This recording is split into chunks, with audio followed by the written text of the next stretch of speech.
ರೈತರ ಪ್ರತಿಭಟನೆಯ ಕೂಗು ರಾಜ್ಯ ಕಾಂಗ್ರೆಸ್ ಸರ್ಕಾರ ಕೇಳಿಸಿಕೊಳ್ತಿಲ್ಲ ಅಂತ ಬಿಜೆಪಿ ನಾಯಕರು ಆಕ್ರೋಶ ವ್ಯಕ್ತಪಡಿಸಿದ್ರೆ, ಕಬ್ಬು ಬೆಳೆಗಾರರ ದರ ನಿಗದಿ ಬಗ್ಗೆ ನಾಳೆ ಸಂಪುಟ ಸಭೆಯಲ್ಲಿ ಚರ್ಚೆ ಮಾಡ್ತೇವೆ ಅಂತ ಕಾಂಗ್ರೆಸ್ ನಾಯಕರು ಸಮರ್ಥಿಸಿಕೊಳ್ತಿದ್ದಾರೆ. ಹಾಗಾದ್ರೆ ಯಾರೇನ್ ಹೇಳಿದ್ರು ನೋಡ್ಕೊಂಡು ಬನ್ನಿ. ಇಲ್ಲಿ ಈ ಕ್ರಾಂತಿ ರೈತರ ಕ್ರಾಂತಿ ಬಿಟ್ಬಿಟ್ಟು ನವೆಂಬರ್ ಕ್ರಾಂತಿ. ನಮಗೆ ಸಿದ್ದರಾಮಯ್ಯ ಆದರೂ ಒಂದೇ, ಡಿ ಕೆ ಶಿವಕುಮಾರ್ ಆಗಲಿ, ಪರಮೇಶ್ವರ್ ಆಗಲಿ, ಇನ್ನೊಬ್ಬರು ಯಾರಾದರೂ ನಮಗೇನು, ನಮಗೆ ರಾಜ್ಯದ ಅಭಿವೃದ್ಧಿ ಆಗಬೇಕು.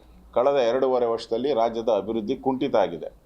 ಹಣ ಇಲ್ಲ, ಕೆಲಸ ಮಾಡೋಕ್ಕೆ ಎಲ್ಲ ಆತ್ಮಹತ್ಯೆಗಳ ಸರಣಿ, ರೈತರ ಆತ್ಮಹತ್ಯೆ, ಅಧಿಕಾರಿಗಳ ಆತ್ಮಹತ್ಯೆ. ಸಹಜವಾಗಿ ಕಬ್ಬಿನ ಬೆಳೆ MSPಗೆ ಕೇಳ್ತಾ ಇದ್ದಾರೆ. ರಾಜ್ಯ ಸರ್ಕಾರ ಸ್ಪಂದಿಸಬೇಕು ತಕ್ಷಣನೇ. ರೈತರಿಂದಾನೇ ನಮ್ಮ ಒಂದು ಬದುಕು ಈ ದೇಶದಲ್ಲಿ. ಅವರೇ ಸುಮಾರು 60% ಅಷ್ಟು ವರ್ಕ್ ಫೋರ್ಸ್ ನಮ್ಮ ದೇಶದಲ್ಲಿ ರೈತರೇನೆ. ಆ ನಿಟ್ಟಿನಲ್ಲಿ ಅವರ ಅಭಿಲಾಷೆ ಮೇರೆಗೆ ಅವರು ಸ್ಪಂದಿಸಬೇಕಾಗಿದೆ. ಇವತ್ತು ರೈತರು ಏನು ಕೇಳ್ತಾ ಇದ್ದಾರೆ, ಅದೇನು ದೊಡ್ಡ ವಿಚಾರ ಏನಲ್ಲ.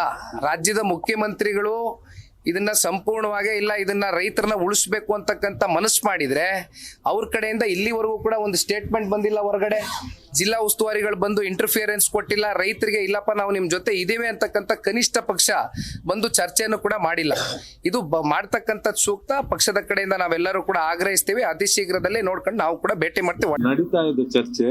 ಬಹುಶಃ ನಾಳೆ ಕ್ಯಾಬಿನೆಟ್ ಅಲ್ಲಿದೆ, ಸಕ್ಕರೆ ಸಚಿವರು ಚರ್ಚೆ ಮಾಡ್ಬೋದು. ಅವಾಗ ಮುಖ್ಯಮಂತ್ರಿಯವರು ಕ್ಯಾಬಿನೆಟ್ ಅಲ್ಲಿ ಯಾವ ತರ ಎಲ್ಲರ ನಾರ್ತ್ ಕರ್ನಾಟಕ ಅಲ್ಲಿ ಸ್ಥಳೀಯ ಹತ್ರ ಈಗ ಮಂತ್ರಿಗಳೆಲ್ಲ ಹೋಗಿ ಮಾತಾಡ್ಕೊಂಬರ್ತಾರೆ.